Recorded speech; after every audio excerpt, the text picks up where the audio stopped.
E Abner filho de Ner saiu de Manaim a Gibeão com os servos de Isbosete filho de Saul, e Joabe filho de Zeruia, e os servos de Davi, saíram e encontraram-no junto ao tanque de Gibeão, e quando se juntaram, pararam-se uns de uma parte do tanque, e os outros da outra. E disse Abner a Joabe: levantem-se agora os rapazes, e lutem diante de nós. E Joabe respondeu: levante-se. Então se levantaram, e em número de 12, passaram de Benjamim da parte de Isbosete filho de Saul, e 12 dos servos de Davi, e cada um lançou mão da cabeça de seu companheiro, e meteu-lhe sua espada pelo lado, caindo assim de uma vez, pelo que foi chamado aquele lugar Eucate Azorim, o qual está em Gibeão. E houve aquele dia uma batalha muito dura, e Abner e os homens de Israel foram vencidos pelos servos de Davi, e estavam ali os 3 filhos de Zeruia, Joabe, e Abisai, e Azael. Este Azael era veloz de pés como um corço do campo, o qual Azael seguiu a Abner, indo atrás dele sem desviar-se à direita nem à esquerda. E Abner olhou atrás, e disse: não és tu Azael? E ele respondeu: sim. Então Abner lhe disse: aparta-te à direita ou à esquerda, e agarra-te a algum dos rapazes, e toma para ti seus despojos. Porém Azael não quis desviar-se de detrás dele. E Abner voltou a dizer a Azael: aparta-te de detrás de mim, porque te ferirei derrubando-te em terra, e depois como levantarei meu rosto a teu irmão Joabe? E não querendo ele ir-se, feriu Abner com a ponta da lança pela quinta costela, e saiu-lhe a lança pelas costas, e caiu ali, e morreu naquele mesmo lugar. E todos os que vinham por aquele lugar, de onde Azael havia caído e estava morto, paravam. Mas Joabe e Abisai seguiram a Abner, e o sol se pôs quando chegaram ao morro de Amá, que está diante de Gia, junto ao caminho do deserto de Gibeão. E juntaram-se os filhos de Benjamim em um esquadrão com Abner, e pararam-se no cume do morro. E Abner deu vozes a Joabe, dizendo: consumirá a espada perpetuamente? Não sabes tu que ao fim se segue amargura? Até quando não dirás ao povo que deixem de perseguir a seus irmãos? E Joabe respondeu: vive Deus que se não houvesses falado, já desde esta manhã o povo haveria deixado de perseguir a seus irmãos. Então Joabe tocou o chifre, e todo aquele povo se deteve, e não seguiu mais aos de Israel, nem lutou mais. E Abner e os seus caminharam pela campina toda aquela noite, e passando o Jordão cruzaram por todo o Bitrom, e chegaram a Manaim. Joabe também deixou de perseguir a Abner, e juntando todo aquele povo, faltaram dos servos de Davi 19 homens, e Azael. Mas os servos de Davi feriram dos de Benjamim e dos de Abner 360 homens, que morreram. Tomaram logo Azael, e sepultaram-no no sepulcro de seu pai em Belém. E caminharam toda aquela noite Joabe e os seus, e amanheceu-lhes em Hebrom. E houve longa guerra entre a casa de Saul e a casa de Davi, mas Davi se ia fortificando, e a casa de Saul ia diminuindo. E nasceram filhos a Davi em Hebrom. Seu primogênito foi Amon, de Ainoã Jezreelita. Seu segundo Quiliabe, de Abigail a mulher de Nabal, o do Carmelo. O terceiro, Absalão, filho de Maaca, filha de Talmai rei de Gesur. O quarto, Adonias filho de Agite. O quinto, Cefatias filho de Abital. O sexto, Itreão, de Eglá mulher de Davi. Estes nasceram a Davi em Hebrom. E quando havia guerra entre a casa de Saul e a de Davi, aconteceu que Abner se esforçava pela casa de Saul. E havia Saul tido uma concubina que se chamava Rispa, filha de Aiá. E disse Isbosete a Abner: por que te deitaste com a concubina de meu pai? E irou-se Abner em grande maneira pelas palavras de Isbosete, e disse: sou eu uma cabeça de cão pertencente a Judá? Eu fiz hoje misericórdia com a casa de Saul teu pai, com seus irmãos, e com seus amigos, e não te entreguei nas mãos de Davi, e tu me acusas de ter pecado acerca desta mulher? Assim faça Deus a Abner e assim lhe acrescente, se como o Senhor jurou a Davi eu não fizer assim com ele, transferindo o reino da casa de Saul, e confirmando o trono de Davi sobre Israel e sobre Judá, desde Dan até Berseba. E ele não pôde responder palavra a Abner, porque ele temia. E enviou Abner mensageiros a Davi de sua parte, dizendo: de quem é a terra? E que lhe dissessem: faze aliança comigo, e eis que minha mão será contigo para virar-te a todo Israel. E Davi disse: bem, eu farei contigo aliança, mas uma coisa te peço, e é, que não me venhas a ver sem que primeiro tragas a Mical a filha de Saul, quando vieres a ver-me. Depois disto enviou Davi mensageiros a Isbosete filho de Saul, dizendo: restitui-me a minha mulher Mical, a qual eu desposei comigo por 100 prepúcios de filisteus. Então Isbosete enviou, e tirou-a de seu marido Paltiel, filho de Laís, e seu marido foi com ela, seguindo-a e chorando até Baurim. E disse-lhe a Abner: anda, volta-te. Então ele se voltou, e falou a Abner com os anciãos de Israel, dizendo: ontem e antes procuráveis que Davi fosse rei sobre vós. Agora, pois, fazei-o, porque o Senhor falou a Davi, dizendo: pela mão de meu servo Davi livrarei a meu povo Israel da mão dos filisteus, e da mão de todos os seus inimigos. E falou também a Abner aos de Benjamim, e foi também a Abner a Hebrom a dizer a Davi todo aquele parecer dos de Israel e de toda a casa de Benjamim. Veio, pois, Abner a Davi em Hebrom, e com ele 20 homens, e Davi fez banquete a Abner e aos que com ele haviam vindo. E disse a Abner a Davi: eu me levantarei e irei, e juntarei a meu senhor o rei a todo Israel, para que façam contigo aliança, e tu reines como desejas. Davi despediu logo a Abner, e ele se foi em paz. E eis que os servos de Davi e Joabe, que vinham do acampamento, e traziam consigo grande presa. Mas Abner não estava com Davi em Hebrom, que já o havia ele despedido, e ele se havia ido em paz. E logo que chegou Joabe e todo aquele exército que com ele estava, foi dado aviso a Joabe, dizendo: Abner filho de Ner veio ao rei, e ele lhe despediu, e se foi em paz. Então Joabe veio ao rei, e disse-lhe: que fizeste? Eis que Abner veio a ti. Por que, pois, o deixaste que se fosse? Sabes tu que Abner filho de Ner veio para enganar-te, e para para saber tua saída e tua entrada, e por entender tudo o que tu fazes. E saindo Joabe da presença de Davi, enviou mensageiros atrás de Abner, os quais o fizeram voltar desde o poço de Sirá, sem que Davi soubesse. E quando Abner voltou a Hebrom, apartou-o Joabe ao meio da porta, falando com ele brandamente, e ali lhe feriu pela quinta costela, por causa da morte de Azael seu irmão, e morreu. Quando Davi soube depois isto, disse: limpo estou eu e meu reino, pelo Senhor, para sempre, do sangue de Abner filho de Ner, caia sobre a cabeça de Joabe, e sobre toda a casa de seu pai, que nunca falte da casa de Joabe quem padeça fluxo, nem leproso, nem quem ande com cajado, nem quem morra a espada, nem quem tenha falta de pão. Então Joabe e Abisai seu irmão mataram a Abner, porque ele havia matado Azael, irmão deles na batalha de Gibeão. Então disse Davi a Joabe, e a todo aquele povo que com ele estava: rompei vossas roupas, e cingi-vos de sacos, e fazei luto por causa de Abner. E o rei ia detrás do caixão, e sepultaram a Abner em Hebrom, e levantando o rei sua voz, chorou junto ao sepulcro de Abner, e chorou também todo aquele povo, e lamentando o rei pelo mesmo Abner, dizia: morreu Abner como morre um tolo? Tuas mãos não estavam atadas, nem teus pés ligados com grilhões, caíste como os que caem diante de homens maus. E todo aquele povo voltou a chorar por causa dele. E quando todo aquele povo veio a dar de comer pão a Davi sendo ainda de dia, Davi jurou, dizendo: assim me faça Deus e assim me acrescente, se antes que se ponha o sol provar o pão, ou outra qualquer coisa. Soube-o assim todo aquele povo, e pareceu bem em seus olhos, porque tudo que o rei fazia parecia bem em olhos de todo aquele povo. E todo aquele povo e todo Israel entenderam aquele dia, que não havia vindo do rei que Abner filho de Ner morresse. E o rei disse a seus servos: não sabeis que caiu hoje em Israel um príncipe, e grande, que eu agora ainda sou tenro rei ungido? E estes homens, os filhos de Zeruia, muito duros me são. O Senhor deu pago ao que mal faz, conforme sua malícia.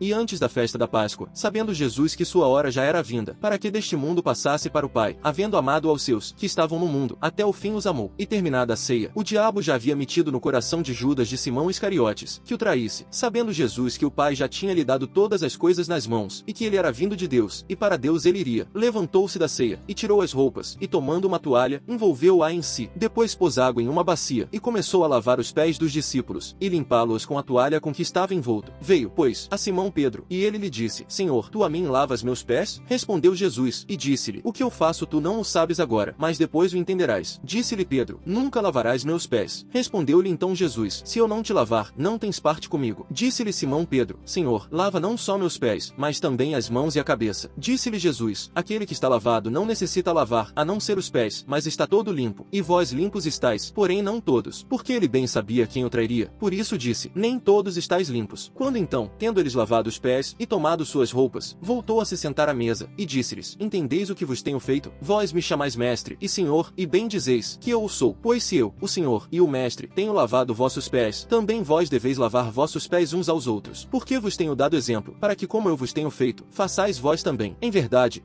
vos digo, que o servo não é maior que seu senhor, nem enviado maior que aquele que o enviou. Se sabeis estas coisas, sereis bem-aventurados se as fizerdes. Não digo de todos, bem sei eu aos que tenho escolhido, mas para que se cumpra a Escritura, que diz: o que come comigo, levantou contra mim seu calcanhar. Desde agora, antes que se faça, digo a vós, para que, quando se fizer, creiais que eu sou. Em verdade vos digo, que se alguém receber ao que eu enviar, a mim me recebe, e quem a mim me receber, recebe aquele que me enviou. Havendo Jesus dito isto, perturbou-se em espírito, e testemunhou, e disse: em verdade vos digo, que um de vós me trairá. Pelo que os discípulos se olhavam uns para os outros, duvidando de quem ele dizia. E um dos discípulos, a quem Jesus amava, estava sentado à mesa encostado no seio de Jesus. A este, pois, fez sinal Simão Pedro, que perguntasse quem era aquele de quem ele dizia. E declinando-se ele ao peito de Jesus, disse-lhe: Senhor, quem é? Respondeu Jesus: aquele a quem eu der o pedaço molhado de pão. E molhando o pedaço de pão, deu-o a Judas de Simão Iscariotes. E após o pedaço de pão, entrou nele Satanás. Disse-lhe, pois, Jesus: o que fazes? Faze-o depressa. E nenhum dos que estavam sentados à mesa entendeu para que ele lhe dissera. Pois alguns pensavam que, porque Judas tinha a bolsa, Jesus havia lhe dito: compra o que para o que nos é necessário para a festa, ou que alguma coisa entregasse aos pobres. Havendo ele, pois, tomado o pedaço de pão, logo saiu, e já era noite. Bem-aventurados são os puros em seus caminhos, os que andam na lei do Senhor. Bem-aventurados são os que guardam os testemunhos dele, e o buscam com todo o coração, e não praticam perversidade, mas andam nos caminhos dele. Tu mandaste que teus mandamentos fossem cuidadosamente obedecidos. Ah, como gostaria que meus caminhos fossem dirigidos a guardar teus estatutos. Então não me envergonharia, quando eu observasse todos os teus mandamentos. Louvarei a ti com um coração correto, enquanto aprendo os juízos de tua justiça. Eu guardarei teus estatutos. Não me abandones por completo. Com que um rapaz purificará o seu caminho? sendo obediente conforme a tua palavra. Eu te busco com todo o meu coração. Não me deixes desviar de teus mandamentos. Guardei a tua palavra em meu coração, para eu não pecar contra ti. Bendito és tu, Senhor, ensina-me teus estatutos. Com meus lábios contei todos os juízos de minha boca. Eu me alegro mais com o caminho de teus estatutos, do que com todas as riquezas. Meditarei em teus mandamentos, e darei atenção a teus caminhos. Terei prazer em teus estatutos, não me esquecerei de tua palavra. Longe está o Senhor dos perversos, mas ele escuta a oração dos justos. A luz dos olhos alegra o coração, a boa notícia fortalece os ossos.